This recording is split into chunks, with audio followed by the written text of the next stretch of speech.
Hey guys, this is Yoda. This will be my Siege of Boralus complete guide. We're going to watch a VOD of a dungeon I recently did on beta of Siege, and I'll just go over what all the mobs do and how to counterplay them while we are going through. So they did quite a few reworks to this dungeon since BFA. First of all, you have to start on the Alliance side, and there's a few added extra mobs just to be an extra pain. We'll start with the first pull here. So we'll talk about all the mobs. So there are these gutters. Basically, they do one thing, which is they do their gut slice on pull, which gives you a 15% haste debuff to whatever target they hit. Hopefully that's you, the tank. If you're a DPS, try to stay away from these because they will fervent. It means they'll hit the closest target if the tank is not in range. So when they're running in, just be super careful that if the tank is in range, you're also not in range. We've also got these Black Tar Bombers. They're basically like shooter type mobs. Firebomb is basically the same skill as shoot. So watch out if you're getting double targeted by them. And they also have a swirly that they put on people. So do watch out for that. Make sure you're dodging. There's also this Enforcer, which does a frontal, which can be stopped. So if you see a bad one, it's called Slobber Knocker. If you see a bad one, you can stop it, but it will recast. We also have your Wave Shaper, which is just your average, bolter. He just casts bolts on repeat, so do a kick rotation on him. And he also does an ability called Watertight Shell. Can't be interrupted. If it doesn't get interrupted, it puts like a little purgeable shield on something. If you don't purge it, then I believe it reduces their damage taken by like 90%. And then once it goes off, it stuns everyone for 4 seconds. So, don't let that happen. Try to interrupt Watertight Shell. If you can't interrupt it, then make sure you purge it. Okay, we do get the interrupt off. And I think I actually ate a frontal to the face, but I'm playing bear, so it's fine. I'll finish off this pack, and then we go this way up the stairs. We do have a Warlock that's putting a gateway down, so we're going to take the gateway here. The next pull is a little bit more dangerous. It's basically some more of the same mobs, just a bunch of gutters that do like their 1 slash on pull and then just are low health target dummies for the rest. There's a Wave Shaper and an Enforcer in this pull, and most notably, the new mob is the Raider. So the Raider is a mini boss type mob. He's really scary. So he does basically only one thing, but it's a really scary thing. He does his Iron Hook every 18 seconds. It pulls everyone in, and then he follows it up with Savage Tempest, which forces you to run out. Be careful if Iron Hook is comboed with anything like Wave Shaper bolt going off, Enforcer frontal. Make sure you're like doing a stop on the Enforcer frontal when he pulls you, and then don't stand in the Tempest for the Raiders. Other than that, it's relatively simple, but alone they're like not that scary. If you combo them with something, then that's when they become scary. All right, so we finish off that pull. We go on to the next pull. Some more of the same, except now there's 2 Shredders, along with only 1 Bomber in this pull and the Frontal Enforcer. So since there is a Frontal, we do want to be facing the Frontal like this way into the corner. Also, there's these 2 Shredders. So the Shredders do a newly buffed bleed called Singing Steel. It has pretty high initial hit damage, and it also applies like a pretty nasty bleed as well. So watch out if that's on you. They also have a really, really weird mechanic that people are going to absolutely love. So they have a tendency, they do a teleport, which teleports them out. And then if you can see he's casting Singing Steel here in the corner, he's casting it on the Warlock. So Singing Steel is another hit that quote unquote fervent strikes, which means if the tank is not in range, then it goes on the nearest player. And then that is comboed with them jumping out. So if the jump out lines up with Singing Steel, then they like basically just blink and then start casting that on an ally. You want to try and stop that or knock them in so that it doesn't go off on the tank, which is what we do. Or so it doesn't go off on a non-tank, which is what we do there. Ideally, if you're a range, you're standing kind of close-ish so they don't jump too far. But yeah, that is a Wama combo to watch out for in this area. After that, this pull, I tend to invis this area because Raiders are really nasty, especially when comboed with Black Tar Bombers, and then this one patrols like into this pack. Most pugs may not have Invis Pot up here. Actually, we had 2 people use Invis Pot or use Potion, which shares a cooldown with Invis Pot. If you do end up having to pull this area, just be super careful. We're gonna go to a frame where we can see everything. This Enforcer is shared with these mobs, like they're linked to the same pack. So if you tag this Enforcer, it auto aggro's both bombers and the gutters. The gutters can run around any direction, and those can pull this patrol. Then this patrol can walk into other stuff. So just be super careful if you're doing a pull in this area. I would probably try and start like on top of these bombers, so the Enforcer runs directly there, and hopefully the gutters, when they're running away, don't pull extra stuff. Just be super careful in this area. If you do a pull here, be very careful about stuff like pulling other stuff. Very dangerous. This is one of the reasons I invis it. So we get the invis off here. We have 3 people that were able to invis through. Then I think we summon, or the evoker. Yeah, the evoker, Warnstones, and then we summon Dorky. So we summon, and then we start the next pull. I do pull these gutters. Remember, these gutters do a fervent strike, so you have to kind of stay near them. I like eat 1, then go straight in. He actually does end up fermenting the shaman here if you notice he has Toothbreaker on him. This pull is very similar to one of the pulls before. It's just Raider plus Bomber. Be very careful not to pull the boss here with anything like a DK's Pillar Worm or an Arcane Orb or something. I've seen this boss pull by accident many times, and if that happens, it's probably gonna be a wipe, so be very careful of that. You can't pull these packs together really anymore because double Raider is kind of just death. So you kind of just finish one pack, then go to the next pack. The next pack is kind of just more of the same mobs. There's no Bomber here, but there is a Shredder, so watch out for the Blink Out and Singing Steel combo. You can skip that. Next we go to the boss. So this boss always fixates. If there's any ranged players in your party, he'll always fixate a ranged player. If you're playing 5 melee for some reason, then he can just fixate a random person. Be careful for that. He always fixates a ranged person if available. There's also the powder shot, which just does random shots. He doesn't have very much health, so you can focus him down in order to reduce the damage your group is taking, or you can just ignore him. He doesn't do that much damage. We also have this cleaver, which is immune to crowd control, and he occasionally does a frontal called Heavy Slash. You'll see it in a sec here. One rule about these cleavers, they always do Heavy Slash like 4-ish seconds after spawning, and then it's on cooldown after that. I think it's something like 18 seconds. I do have a timer weak aura in my pack, but I think it's not their baseline for most people. Do try to keep in mind, as soon as they spawn, they do a frontal like 4 seconds in, so you want to face that away from the group. Also, one thing they changed is, we'll talk about the fixate here. So this boss, since you're fixated, you want to run him. You see that Evoker's like running him into the bomb here. After the bomb spawn, he just runs him into the bomb. Once he hits the bomb, he takes some damage, and he also takes increased damage. So there's like an initial hit and also a debuff. The change they made to this fight is after Chopper Red Hook or a cleaver hits a bomb, they always cast the hook, Iron Hook after, and they also do Gore Stomp, I believe it's called. We'll see, or maybe it's Gore Crash. Anyway, it's an ability that hits all around them and also does AoE damage to the whole group. So here we go. Notice how I'm pointing the frontal away. This cleaver is about to frontal, so I'm pointing it away from where Red Hook is. So we have the Heavy Slash pointed away into the Iron Hook on the group. By the way, if this Heavy Slash was at the group, someone would die for sure. Into Gore Crash, so then we have to run out, and Gore Crash also does some AoE damage to everyone. So as a tank, your main job is to try and keep stuff stacked on the Chopper Red Hook, which is the main boss, but also try to be pointing the frontals away from him, especially when he's about to do Iron Hook, so your group doesn't get wombo comboed. Also, you need to be very careful not to run these cleavers over the bombs, because as we mentioned before, if a cleaver touches a bomb, then they will do the hook Gore Crash combo, which can overlap with the bosses, so that's just omega dangerous. I think that might have actually happened in this run. Let me see. Okay, I guess it didn't happen in this run. So basically we repeat the process and then just kill the boss. Be careful if you're a ranged player, by the way. The boss has really long arms, which means his melee range is quite long. The next pull after that, we take a left, and then we pull this. It's kind of just the same mobs, except now we have Curse Blades instead of, I think they're Toothbreakers or something, but they're different smalley mobs that kind of do the same thing. Instead of putting a debuff that reduces your haste, now it increases your damage taken, and it is a curse. So do keep that in mind. You can decurse this, obviously, as a bear, and the initial hit does a lot of damage, so this is kind of like a theme in Siege. Any pack with a bunch of these Curse Blades or whatever mobs are at the start, you want to front load defensives, because this initial hit hurts a lot, and they reduce your haste or increase your damage taken, whatever it is. Then after that, they're kind of like AFK mobs, so you don't need to worry too much about having cooldowns, just front load everything. We do pull this with the commander. So these commanders have been changed a bit since BFA.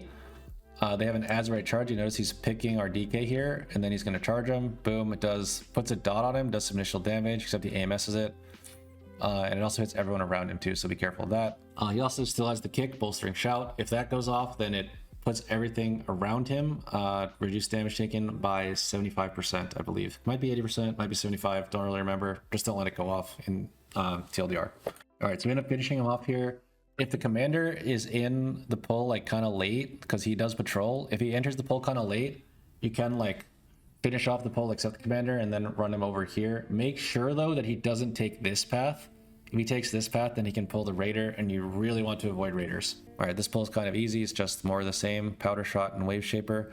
By the way, this dungeon has 2 mobs that are the same, except one has less health. The 2 mobs are the Powder Shots, which has less health, and there's also the Snipers, which are just Powder Shots with more health. So that's some lore if you're interested in that. Once you get to these areas, when you see this guy saying "get behind cover," There's like, it happens twice in the instance. One is here and one it happens after the second boss. That means you need to hide like over here behind a wall like this. Any of these walls will do. And you need to hide here until this guy says reload. Once he says reload, it's safe to go out, even though there's some bullet animations here. And you stop the next round of bullets by just like pulling these mobs. I am also pulling the next pack just to like get stuff in quicker. And these are all kind of very low HP mobs that don't do much once you pull them. There is a spotter in this area. For some reason, by the way, the spotters in this dungeon are like different spotters. This particular spotter is vulnerable to slow but immune to crowd control, so you can't grip him or stun him or anything. Another change they also did from BFA is like these circles that he's dropping on people, they don't do any damage to the mobs, so don't worry about dropping them on the mobs at all. The spotter is like kind of annoying because he tends to just run around unless you keep him slowed by some effect. It's kind of random like which effects work and which ones don't, because he's like quote unquote immune to CC, so bear that in mind. I also do have all these curse blades in my route. Remember to front load a defensive against these curse blades. I have Incarn running, so I'm kind of chilling here. After that, we make our way across this plank. I have my group go this way. There's two different ways you can go. I go this way so I can pick up a bunch of mobs while my group is waiting in safety. So I pick up all these curse blades and then I go into the pack. Dorky somehow walked into the pack, so I have to get aggro from him quickly, but no big deal. Here it's kind of just more of the same. Some curse blades, one powder shot, and a wave shaper, and the commander. In most of these packs, you want to be focusing the commander since he does damage to the group and he has the highest health. After this pull, we move on to the boss room. So we cross the bridge here, going into the boss room. So this has one new mob, which is the cannoneer, and a bunch of curse blades. These curse blades, for some reason, just won't aggro unless you actually tag them. So make sure you individually tag all of them as the tank. The new mob here is the cannoneer. He basically just does a frontal, nothing special. There is also these deckhands, which apply a new tank debuff, which is Crimson Swipe. You can see it on me here. It just increases your damage taken. There is a change since BFA. This Crimson Swipe used to be a frontal. Now it only hits the tank. So that is a change. Notice again, like there's just a bunch of mobs with like no health that do one hit and then AFK, which is these curse blades, which is why I SI on pull. People used to be pulling this into the boss sometimes, but now that the commander is part of the pack, it's kind of not practical to pull the commander into the boss. So we usually just kill the commander and then move on. Next we go into the boss. So be careful. This boss, by the way, is really weird.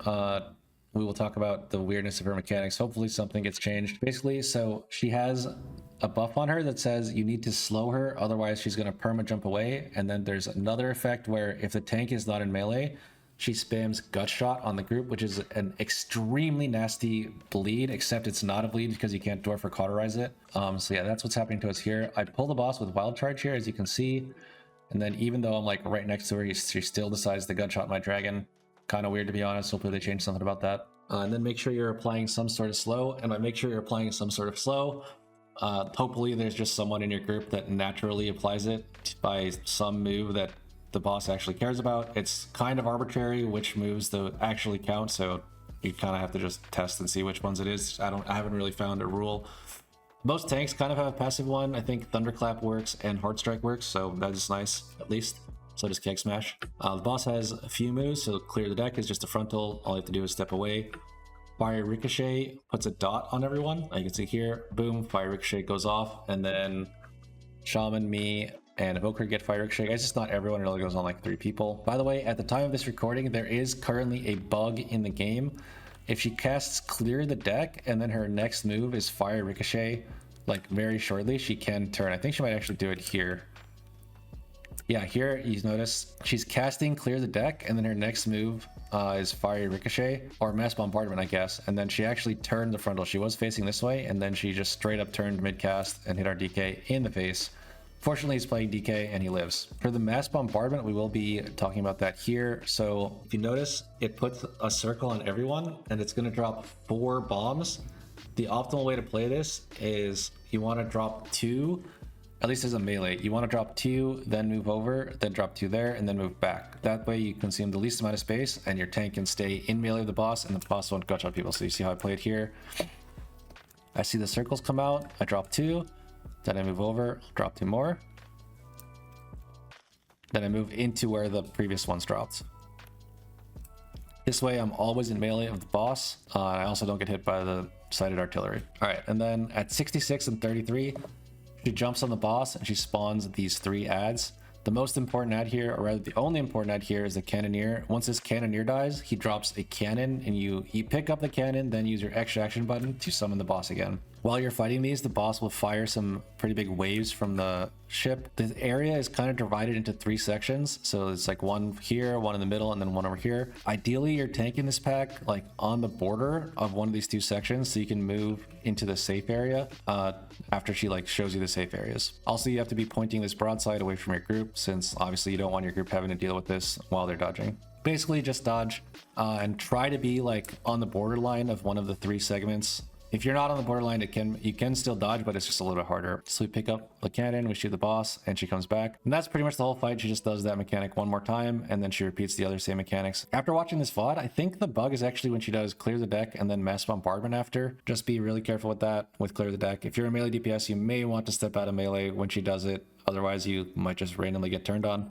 So yeah, that's this boss. Next, we're going into this area. This is the next gunfire event. If you are not the fastest person, by the way, probably hang back. Here, I actually thought I was the fastest person, but actually the DK was faster than me, and I kind of just died. In order to stop this event, you need to get all the way up here. I don't know why he's like just AFKing here, but yeah, we need to walk all the way up here to stop the event. I guess he's kind of AFK here. Unlucky. Okay, as soon as he says reload, you can go up and stop the event. After the second boss, there's like a completely new set of mobs. It's just a bunch of monkeys. In this area, you need to watch out for these bananas on the ground. That's what just stunned me here. And we'll talk about the new mobs. Double Demolisher is kind of a crazy pull. I actually pulled this guy by accident. Okay, now that all the mobs are pulled, so there's a few different mobs in here. There is the Tempest, the Demolisher, the Buccaneers, and the Pillagers. So the Pillager casts only one ability, it's Stinky Vomit. It's one kick, or you can let it go off and then Dispel Disease, or just let it go off and not care, depending on the Q level. The Tempest casts Water Bolt, which is just your average spam bolt. And he also has Choking Waters, which is a silence and a massive dot on whoever it goes on, but it is dispellable. However, he has a tendency to cast it on your healer, so make sure you're stopping Choking Waters, especially if it's on your healer. If it's not on your healer, then it's kind of outplayable because you can just dispel, but yeah, ideally it's not going off. We also have these Demolishers. So these Demolishers have been changed. Crushing Slam used to be just a frontal. Now it's an AoE hit on the group. Then the Terrifying Roar, I believe, was fearing with like a max very large range. Now it's like kind of outrangeable. So you just walk out. And then here's the Crushing Slam. It's going to be some damage and a knockback. I believe now Crushing Slam is LOSable, so you can use that to your advantage. Obviously, as a tank, you're not really doing it, but as a DPS, you could. Then there's these Buccaneers. They cast Banana Rampage, which does damage in melee range around them. Ideally, you're like max ranging this, or like stepping out when they're about to cast Banana Rampage. Does a little swirly around them, and it also drops these bananas on the ground. So that's what drops the bananas. If you drop on them, you get stunned. Or if you step on them, you get stunned. As you can see, we're kind of, obviously this is kind of like a YOLO group, so we're just letting Stinky Vomit go off and interrupting Skull off cooldown, I think, is what most people are doing. But ideally, you have like one person assigned to the Stinky Vomit, and then everyone else is kicking this, and you're using stops when you run out of kicks, but I don't think we're really doing that right now. But yeah, so that's this pack. Next, we move on. By the way, people were skipping this area with Invis pots. They made the Demolishers detect stealth, so it's not really skippable anymore. My company. This pack has 2 of the Pillagers and the Tempest, which I pull with the next Demolisher. Ideally, you want to pulling these Demolishers with something, so I just pull it with this. We pull this pack also with Pillar of Frost Whelpling, I believe, so it's just some more Buccaneers, and we're playing Double Caster. Fortunately, these casts don't do too much damage, at least on a 12, which is what we're doing right now, so I guess we just live. But this would be deadly, I think, in a higher key. We finish off the pack, and then we invis. And by invis, I mean I eat some bananas for fun. This pack, by the way, features some mobs that are not anywhere else in the dungeon. It's these Cutthroats, which is one of the reasons I skipped them. I believe the Cutthroats like to blink on people, then apply a disease. I'm not 100% sure since I've been skipping them most of the time. I think they blink on people and apply a very nasty disease, so watch out for them. I've been skipping them, but if you do pull them, just be careful for that. Hopefully you have disease spell in your group. So we skip these, and then we go up. And here are the snipers I was talking about earlier, which are just powder shots with more health. I think this skip actually takes us a while because people were doing weird stuff. And we also ninja pulled this pack. So I'm going to talk about the setup a bit here. So these snipers spam cast shoot, which is extremely deadly, except for one trick you can do. If they can only shoot mobs that are in front of them, 180-degree arc. So what we're going to do here is I'm going to pull these all the way to the wall, and then we're also pulling like a monkey pack, so it's like a big pull.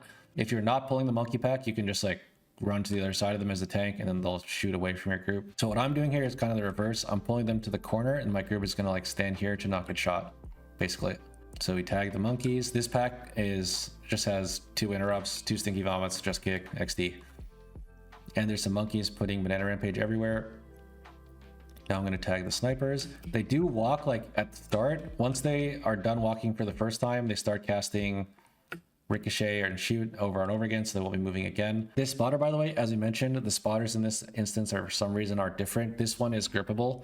So if you have a DK, you can grip this one in. So basically my plan is just to stand here. By the way, notice that I did ping for my group to stand over here, but they're choosing to stand here. So that does result in shoots going on the group occasionally. You can see here, boom, shoots going on the group, and they're taking a lot of damage. You want to avoid that. Ideally, you're pointing these shoots away from the group. Notice how since they're all facing me now and the group is standing over there, the shoots are only going on me. Ricochet, however, doesn't care where they're facing. It can go on anyone. If you have single stops, try and stop like 1 ricochet so it's desynced. And that's this pull. Next, we'll go on to our favorite surprises in the new boss room, Hadal's room. So as soon as you run around the corner here, you can say there's a commander and a raider. These actually don't detect stealth, so if you were able to skip the packs before this without invis, then you could invis these. We're trying some tactic where our attempt was I'm gonna pull these away and then Wernstone and meld. However, the raider's hook has a really long range, and apparently this guy can pick people out of combat, so he picks our healer. And the raider just hooks everyone in anyway, so our attempt at escape failed. Remember, Raider plus comboed with like a bunch of mobs is usually deadly, so we decided to just kill a Raider here. Fighting 2 mobs feels really bad. I don't know why Blizzard put these mobs here, but they did, so if you fail to skip these, you're going to be doing this 2 mob pull. Be super careful if the Iron Hook and the Azure Charge line up at the same time, which tends to happen on pull. Very scary. After that, we go into the boss room. This has changed since BFA, so the boss no longer patrols around, and also pulling him doesn't aggro everything in the room. We tend to just take this pack by pack though, because these commanders are kind of scary if you pull too many of them. I think technically you probably could pull these 2 packs together, as long as you're like interrupting the commander and then making sure the wave shipper doesn't kill you. Probably really hard. We decided not to do it. Here you can see the watertight shell actually going off. So it goes off on the invader here, and then the invader's taking no damage. When it times out, boom, it stuns everyone. 4 seconds. There's also these new mobs, which are the destroyer. They basically just do a melee. They also have a rage cast known as ferocity. Puts a rage on them that increases their damage, but they don't do too much damage in the first place, so it's kind of whatever. There's also these Ashbane invaders. They can do a cast that puts a poison on their weapons. Every auto attack, when they have that, applies this debuff to you. It's a stacking poison up to 5. Tanks that have no poison dispel or no self-healing are very, very vulnerable to this poison, such as, I think, Prot Warrior is the #1 tank that is vulnerable to this poison, so watch out for that if you're playing Prot Warrior. Other tanks, kind of just dispel or try to heal through it. So we fight that pack, then we go to the other pack once the commander's dead. There is, by the way, another pack in the room. You'll kind of see it in the corner there. I choose not to pull that because it has a raider, and we hate raiders. This pack is kind of just more of the same. Both packs are kind of just more of the same, so we're not going to talk too much about it. Then we go into the boss. This is the pack, by the way, for reference. Double sniper, invader, and a raider. And it has a raider, so we're not pulling it. So Hadal has changed a little bit. There are a couple things about him. Number 1, his melee attack actually hurts, so if you're not ready for it, it can kind of surprise you as a tank. This breakwater picks random people in your group to drop swirlies. It also does AoE damage when it lands. It's 3 hits, 1 for each swirly.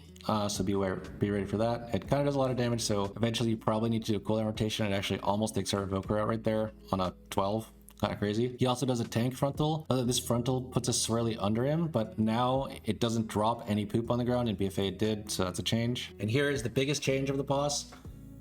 Title surge got changed, so you see he's pulling one side of wave. Now he also puts a second wave at the end of the cast. So you see one side and then you see the second side. So obviously we have to stand here in the safe spot and then dodge after this goes through away from the second wave. Meanwhile, he's going to be doing other mechanics. It's usually one mechanic that overlaps with this. Here it's breakwater. This was like dodge here, then dodge breakwater, and then go through. I do have roar, so it makes it a little bit easier for our group here, and then frontal afterward. So that's kind of like the hard dodge for this boss now through the hard mechanic. One thing to keep in mind is before that phase, you want to be dropping these breakwaters away from the statue, since the statue is like the middle. It makes it easier to dodge if you're in the middle, so you want to drop the breakwaters away. And we'll just show one more pattern here. So he does a frontal here, and then we move him to the middle towards the statue to do the dodge. We see the waves, so there's one wave here, one wave here. So we bait the wave. Then I'm kind of trying to stay away from the group since I see he has frontal queued up. So I frontal there and then move here. You can also see our shaman here jumping on top of the statue. Apparently you can do that, so you may want to use that to your advantage. And that's the dodge. The places he can spawn the wave are random. He can also do like one across from the other one, so that dodge is a little bit harder. And when it overlaps with frontal, it is also a little bit harder. If you're playing a tank with mobility, so like Bear's mobility is kind of trash, so I'm not doing it so much. You can try and point the frontal like away into like where the wave is coming from and then jump to the safe spot. But as Bear is like kind of spicy to do that, so I'm not doing it in this video. That's the boss. Oh, we'd actually died to this one, so let's see it. This is probably the last title of the fight. So he spawns one wave, we hide, and then he spawns the next wave, and he does the frontal. So this I think was dodge this way and into the statue, and then along here. What actually happens? We stay under the boss and die to the frontal. I see. Okay. So yeah, just you can see how the overlaps can be kind of dangerous. Our shaman has actually found a spot up here, so if you can find this spot, it's probably really good. Next we go to the boss. So the boss has been reworked a little bit. First of all, he only spawns one demolisher on every platform, so basically you're just killing the demolisher, then killing the gripping. For time, obviously it's better if they die kind of close to each other, but killing the gripping first does nothing since they changed it so that the demolisher will fear like the engineer while it's alive. So you have to kill both tentacles every phase, and there are 3 platforms. The way it works is once both tentacles die, the cannon is usable. You can use the cannon to shoot the boss, and the cannon does 1/3 of his health. So that's how you progress the boss. As far as the moves he does these swirlies on the ground. This is Call of the Deep. He puts a debuff called Putrid Waters, and this tentacle does a slam. The slam has been changed. It used to be a frontal. Now it's just an AoE hit to the whole group, no matter where you are. This fight tends to knock you around a lot because of the slam and the Putrid Waters. This is the Putrid Waters debuff. It does put a circle on you. This indicates that if you get dispelled and you're next to someone, then you'll knock everyone. I think I actually might knock the DK here. Okay, never mind. I don't knock him. Our group also happens to have a Warlock with Imp Dispel, which is like super useful for this boss. You can just Imp Dispel whatever your healer doesn't dispel. Don't be afraid to dodge into the water, by the way, if there's a swirly next to this tentacle. If you're a tank and you leave melee of the tentacle, then it casts Hull Cracker, which does like a gajillion damage to your whole group, so make sure you are in melee of the tentacle the whole time. Only the demos do this, not the gripping. That was actually slam plus Putrid Waters overlap. Be super wary of that. Again, we do have the Warlock, so it's making this fight a lot easier with the extra Imp Dispel. Once the demo's dead, we move on to the gripping. Once the gripping is dead, our engineer repairs the broken cannon. You have to leave one member behind to shoot the cannon while the whole group goes ahead. Once you get ahead, you just get onto the demo again. This platform in particular, by the way, is notorious for shooting these swirlies that kind of block like where you can stand near the tentacle. Don't be afraid to dip into the water here. If you're in the water for too long, I think it's like 4 or 5 seconds, then he spawns a grasping tentacle that like pulls you to the bottom, which is kind of a weird mechanic, and I'm not sure the best way to deal with it. Usually your group kind of just has to come break you out, but ideally it just never happens, and it's just more of the same in this phase. So here the gripping is in the back, the demo's in the front. If you have spread cleave, you can try to spread cleave it. Then we run across the bridge here. Do note this boss can melee you if you come too close to him, so make sure you're hugging left here on the planks. Here I think I got we shot the cannon before, like I was basically in range, and then I got knocked back by the slam. So our DK kind of had to tank, and then I also got knocked back by the Putrid Water, so I'm omega late to this. But our DK kind of just tanks the tentacle like a champ until I get back, and then we're on the tentacle again. Remember, in previous seasons or earlier in the beta, you would focus the gripping tentacle on this platform and leave the demolishing tentacle unkilled. As we mentioned earlier, this strategy is no longer viable because the demolishing tentacle will fear the engineer while it's alive. You still have to kill the demolishing tentacle on this platform. So we finish off the demo, then we move on to the gripping. Once the gripping dies, our engineer repairs the cannon, and then we get in the cannon and shoot the boss, and that's the dungeon. All right, that is the siege guide. Thanks everyone for watching. Peace out.